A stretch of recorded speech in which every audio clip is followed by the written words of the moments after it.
This is your City Council Roundup, a recap of what's happening at City Hall with John Ongaro. The views expressed in this program are solely of those of the host and not necessarily those of the radio station or its partners.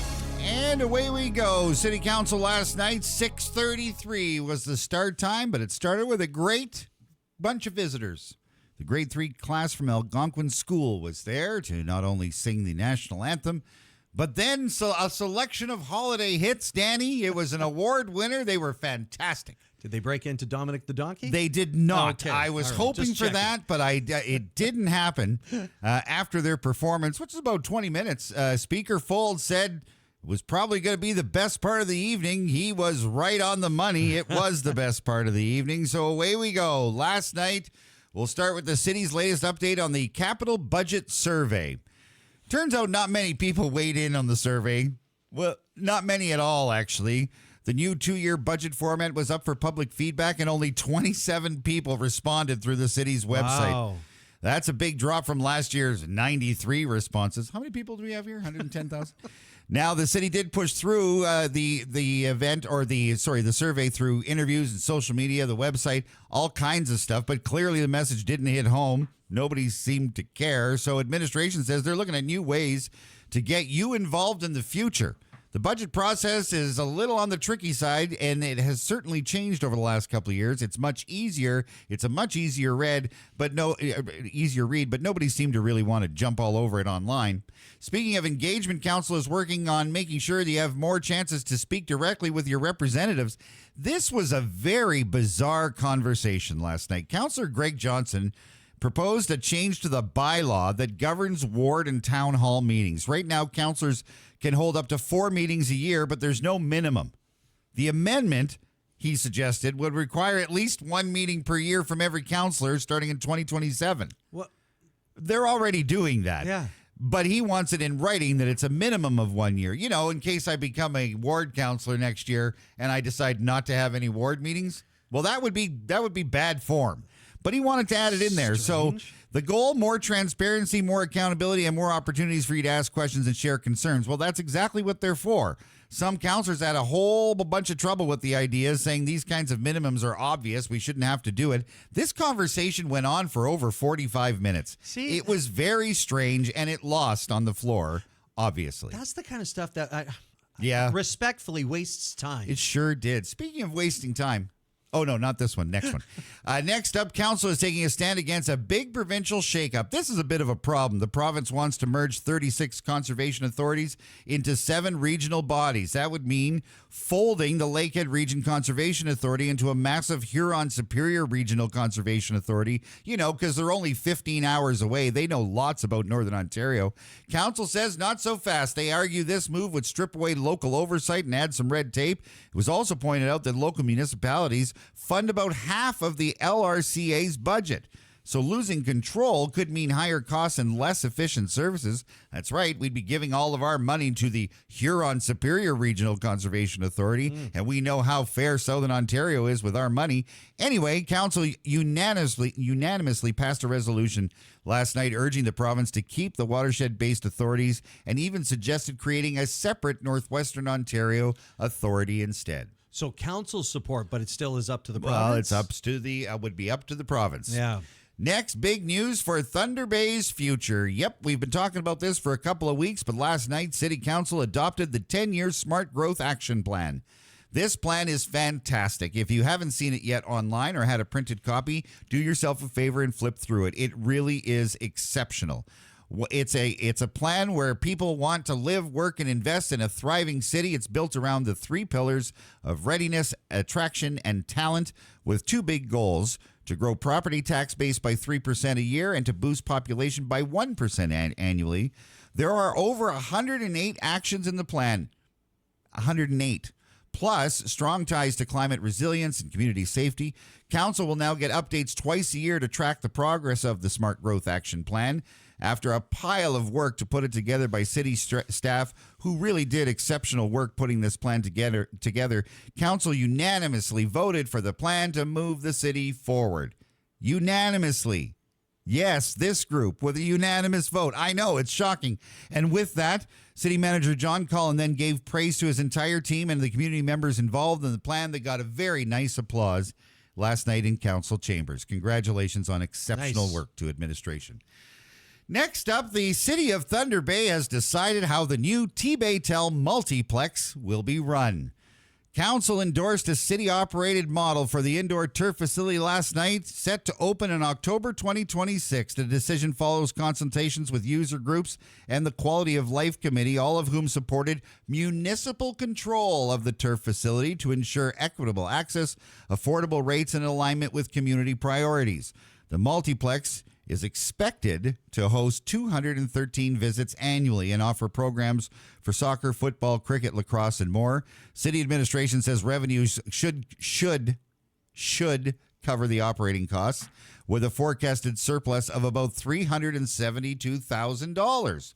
How about that? Wouldn't that be nice to see the first year making $372,000 profits?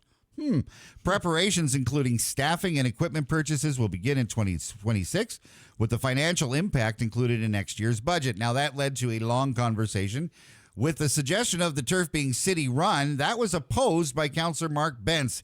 He thought it should be run by not-for-profit organizations. Interesting angle.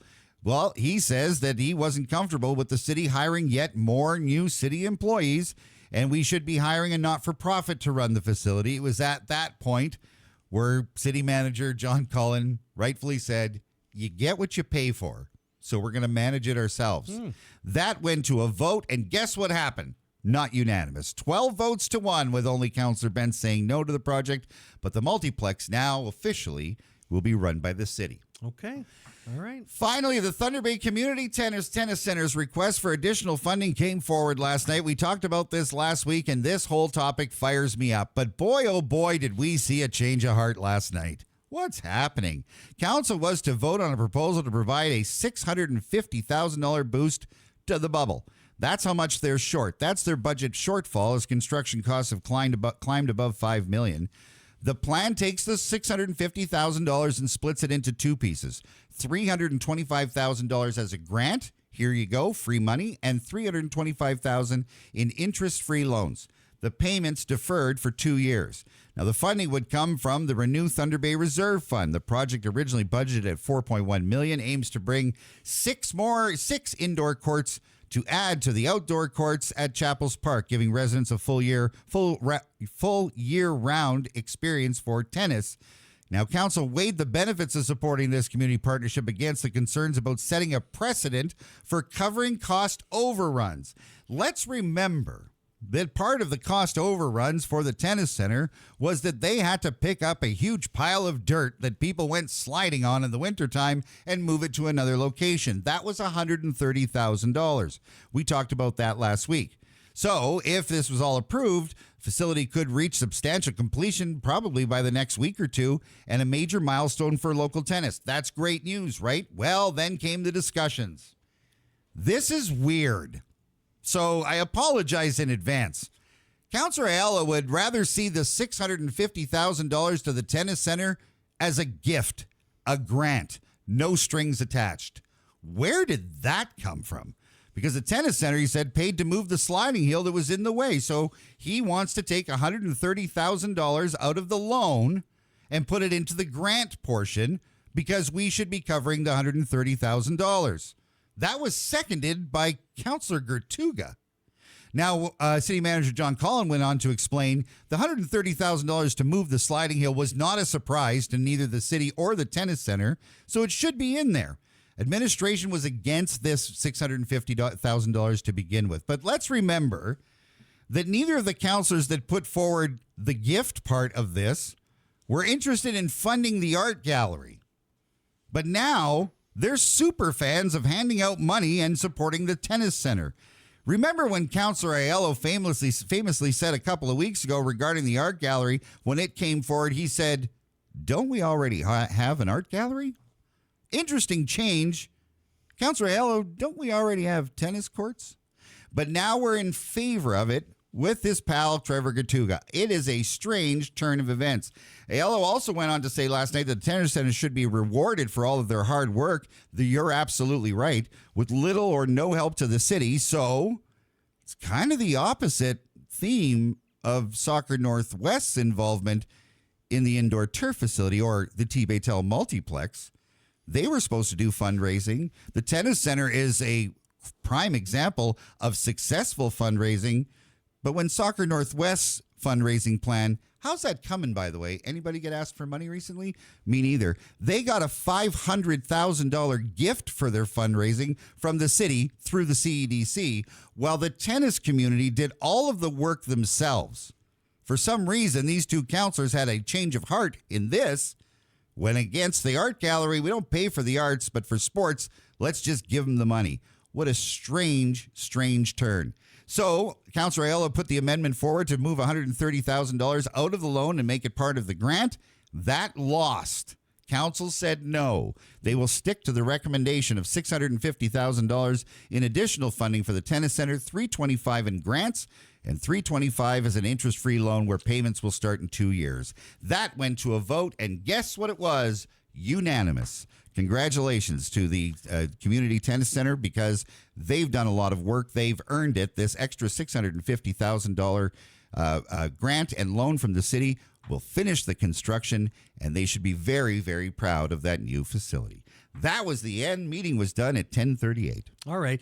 You bring up this donation from, did it come from the city? The CD, what was it again for soccer? CDC. That $500,000? Yeah, $500,000. That was towards their fundraising. The fundraising. So here's because what the Soccer Northwest committed to $1 million in fundraising. Right. So what I'd like to know, if there is a way we can get an update, where are they in that fundraising? I know you mentioned that. I would love to get an update. How much more beyond the $500,000 are they at right now? Now, I know there's going to be a lot of people that are going to be critical about me drawing that connection between tennis and soccer. Sport. But it is a prime example of a community group that did a lot of hustling, went and got their own naming rights sponsor, paid for the building when they should have been part of the indoor turf facility, but were legitimately kicked out of it and told to build your own. You're talking the tennis center. Tennis center. But yet now there is this soccer group that presented a $17 million building that turned into a $40 million building that all showed up with matching shirts saying that they were going to raise $1 million. That was a year ago, and half of your $1 million was handed to you by the city. The tennis center is an example of hard work, community initiatives, working together without asking for a handout. Yes, they came to ask for a handout at the end, $650,000. Yes, the city is funding a good chunk of that facility, but they did the work, and they need to be commended on that. And they should be an example for Soccer Northwest to do the same thing to pay for the turf. All right. There it is, your city council roundup. What's on the agenda for next week? Any ideas? I'm not even thinking. 4 hours last night was plenty. I'm taking a break next week. The night before, too. Oh, that's right. 2 nights in a row. There was 2 nights in a row last week, too. We're taking a break next week. Okay, sounds good. A recap of John's city council roundup you'll find at yourthunderbay.ca.